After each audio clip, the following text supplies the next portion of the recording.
Welcome to A Therapist, Buddhist, and You, a collective solution to healing. My name is Luke Dubois. I am a licensed clinical social worker. I'm also a certified addiction counselor, and I'm one of the co-hosts here. I'm also with, I am the therapist, and we have Zaw here, who's a Theravada Buddhist practitioner himself. Welcome, Zaw. Thank you. Thanks for having me. Hello, my name is Zaw. Good to be here. Glad you're here. Episode 1. So we're excited to do this and do just that, right? We both are part of the Recovery Collective, a holistic treatment center in Annapolis, Maryland, and the name of the facility is the Recovery Collective. And it's important to us to collectively help people find just that healing. So what do you think about our title, Zal? A Therapist, a Buddhist, and You. Yeah, I mean, it's pretty straightforward. Mm-hmm. I like it. You know, it describes you, it describes me, Mm-hmm. and describes whoever is listening. Mm-hmm. Might be anybody. So I like the idea of not making people meet where we are, but letting them or meeting them where they are. So I like that third aspect of our title. You can be anybody, instead of you the businessman or you the yoga teacher or you know, but it can be anybody. So we're meeting them where they are and learn from ourselves and from this podcast. And so I like the title. Yeah, I think that was important to us that we bring in the you represents two things. The listener, because it's for them and we get to give them our experience and our knowledge and it's for them. But also you, the other practitioners and facilitators that we bring in that bring their wealth of knowledge as well. So it's certainly representative of what we're trying to do here. Yeah. So let's talk more about our main focus. You know, what else do you want to touch upon when it comes to what you want to hit upon when it comes to this podcast that we're excited to start launching and giving people? Yeah, not only the title of the podcast, but you know, we can connect that with the title or the name of Recovery Collective, you know. So when you first came up with that, I didn't think too much about it, the word collective, but I think that's a really big, inclusive concept, which to me means that, I guess there's that term in English, synergy, you know, where there is the whole is greater than the parts kind of thing, that something new comes out when we connect together. So I'm just more curious about how this is going to unfold, you know, not only for the practice, but also with podcasts too, you know. I'm open-minded and I'm just curious. But I think it will be good just to have some, you know, topics in mind, things that are, because, you know, as we have talked offline, this is more about the well-being, the wellness, the happiness, the calmness, you know, all the positive things that we can cultivate for our mind. So any topic that contributes to that would be the purpose of this podcast, and that's what I have in mind. Yeah, I think we can talk a little bit about, expand upon that with our philosophy and, you know, kind of how we got here in the podcast and the Recovery Collective. And it was important to me that I could have started a facility and did a bunch of therapists that have their specialties and skill sets. And I think it was very important to me not to do that because I could lose focus of really what I wanted to create a foundation for, which is true health and healing, wellness, recovery, which is why, I'm a therapist. And it was important for me to find other skilled practitioners like you with your skill set and being at the Recovery Collective, a mindfulness coach and a life coach using the Buddhist principles as a strong foundation, helping people that way, and bringing Jonathan on board our classical Chinese medicine and acupuncture, and collectively, you know, the clients that we work with together, man, there's a big difference.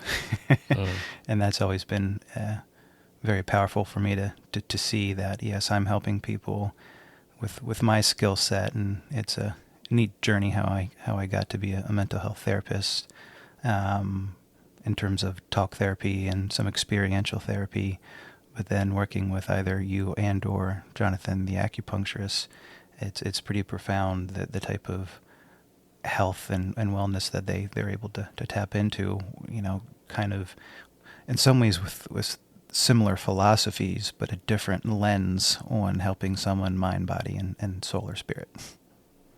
I'll take them a little through the journey how I got here before doing over a decade of mental health therapy and being a certified therapist.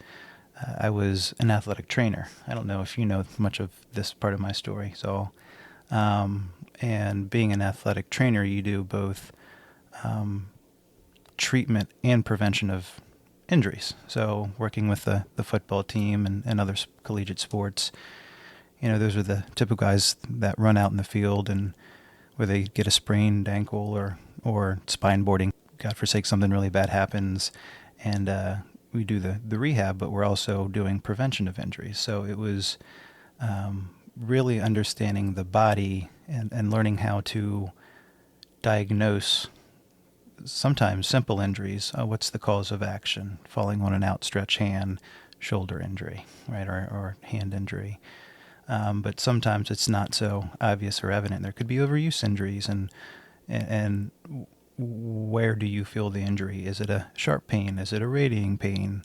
And being able to explore and decipher, maybe not exactly an evident cause and effect injury, but really exploring, understanding the body, and to me it's the world's largest puzzle, understanding what and how the body works and why is it doing the things that it's doing. It's giving us signs all the time. And being able to decipher potentially a cause of injury, but also prevention, right, with the body. And it was a really rewarding experience and journey through that. But I also got to also have the best seat in the house with sports, but also learn the psychological piece with athletes. And that kind of took me into my career now of, when you're dealing with an injured athlete, they are being in control of their body, right? And now that they have an injury, whether it's their first injury or something new, helping them with the rehabilitation process, there's a large psychological piece to it. Mm. And helping connect to a person, which can also affect the injury, right? And being able to connect with them, not just to help with the mechanism of injury, but psychologically through the process was really rewarding too, which kind of led me to this side of the health and healing with the mind as well. So, wow, yeah, I think I know a little bit of that story, but yeah, this is a full version of the whole background, and yeah, it got me thinking a lot about some of the Buddhist principles from that too. That everything is cause and effect, and if there is a cause, there is an effect, and if I want to create a different effect, I need to attack the cause. So what you were saying really made sense because I cannot. If there's an injury, I need to identify what the injury is first before coming up with a solution. So without knowing what the injury is, and if I come up with a solution, then I might be missing the point. So that's my Buddhist belief too. That the well-known core foundation of Buddhism is the Four Noble Truths, which is the suffering, the cause of suffering, and the end of suffering, and the cause for the end of suffering, which is all cause and effect. So, so that is in harmony with what I believe in and what you just shared. So it's pretty cool. Yeah, and it as a result, we might not have to be so reactionary. Whether it's a physical injury that our body is certainly telling us, hey, stop, injury, take care of this, but also with the mindset of, in terms of, mental health and psychology of, there's anxiety, there's stress, there's depression, right? And often I think our society does a really good job. Here's a symptom, treat the symptom, as opposed to here's some underlying causes, conditions, and if we can really look at that, not only can we potentially heal the injury, but recover and thrive in health and wellness in a different way. I'll give you a great example with prescription medications for blood pressure. And if we go to a doctor, they'll they'll see, oh, your systolic and your diastolic blood pressure is high, and first line of defense is often treat the symptom. Problem, high blood pressure, here's a medication. That's fine, but you're really not getting to the causal conditions, right? So some people are on 2, 3, 4, even 5 medications specifically for high blood pressure. Well, sometimes people take medication for depression, and how often do we see people, but I'm still depressed, right? So when it comes to high blood pressure, let's look at the holistically an individual, right? Well, what are some reasons that high blood pressure happens? What are you eating nutritionally? Is it high in fat and cholesterol and things like that? That will affect your blood pressure.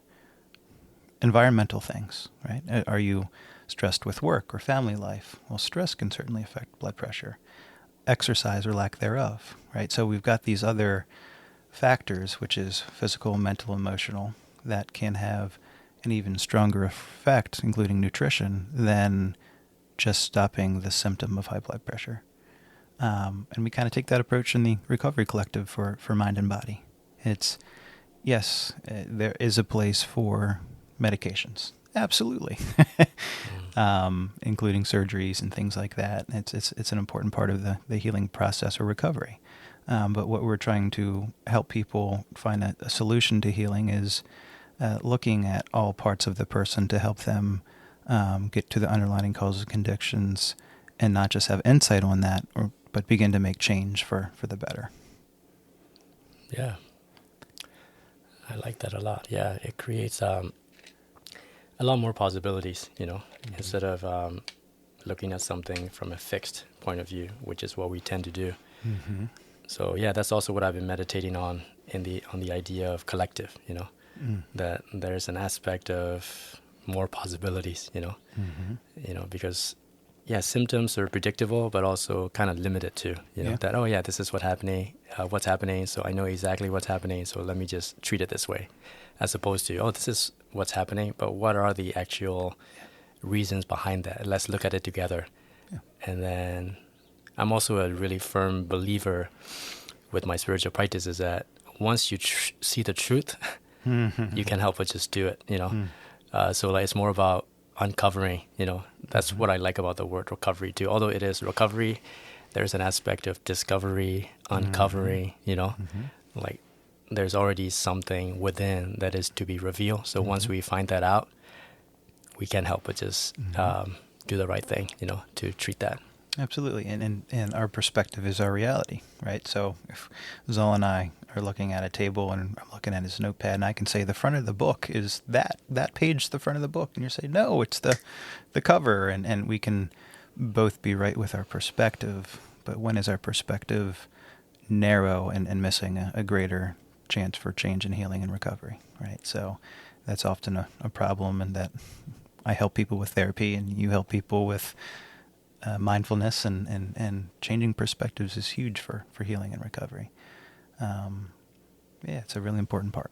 So I think we'll certainly do a future episode on what is the difference between health, wellness, and recovery. Is it important to decipher the difference between health, wellness, and recovery? And kind of our tagline is a collective solution to healing, and we chose healing over wellness and recovery. We're going to talk about all three, but, is it a buzzword? Is there a reason why the past, 5 years, 8 years that you'll see wellness practice over health practices or, things like that? So, and we'll certainly dive deeper into what we feel a true integrative, interdisciplinary approach to health is, and bring on experts to look at that as well. Great. So yeah, we're looking forward to it. I think another important piece for me in this process is the more we're comfortable behind these mics is to really be ourselves. And I think that's one thing that we really do well working with our clients is part of that connection in that collective is we really get to show ourselves, our personalities. Hopefully that'll continue to to expand and show through as we do more episodes. And that's that power of the collective. And I'll do my best not to give my therapy voice in these podcasts. And really, you'll see some humor. You'll see, the seriousness, but we'll always show a true personality and have that connection for you guys, our listeners, and you, the experts and practitioners we bring on that have vast knowledge and wonderful perspective to help you guys in your health and healing journey as we give you insight and hopefully change. Yeah. Yeah, it's going to be fun because everything is, I feel like the best comes out from us when things are conversational, like in a very relaxed way. So we've known each other for a while, and this is more like a intensify way of getting to know each other, but also with the purpose of making some information available to other people that will be helpful. So I mean, I can probably talk by myself, but it won't be as effective as having a conversation with someone else. So because we have two very different backgrounds, which I think is pretty much the best of the two worlds in a way. So I'm curious about from the aspect of collectiveness, that we'll have the same topic that we'll be talking about, but we'll be approaching it from different angles, which will be quite refreshing, So I'm looking forward to it, to the future episodes. And as you mentioned, this is not a very comfortable thing to do, to be sitting talking behind these mics, but we'll get used to it. Definitely. And then, I like your intention of, our goal is to be more true to ourselves and be who you are, be who I am, be who we are, and then go from there, Yeah. Another part of this journey. Looking forward to it, and we're excited to offer more episodes in the very near future. We'll send them out, and the call to action, of course, is if you're interested, leave a comment, like, and subscribe. It would certainly help us out, and when it comes to all things health and wellness and recovery, and feel free to leave a comment in terms of things that you'd like for us to touch upon when it comes to this collective approach for you. So thanks for listening, and talk to you soon. All right. Talk to you later. Bye. Bye.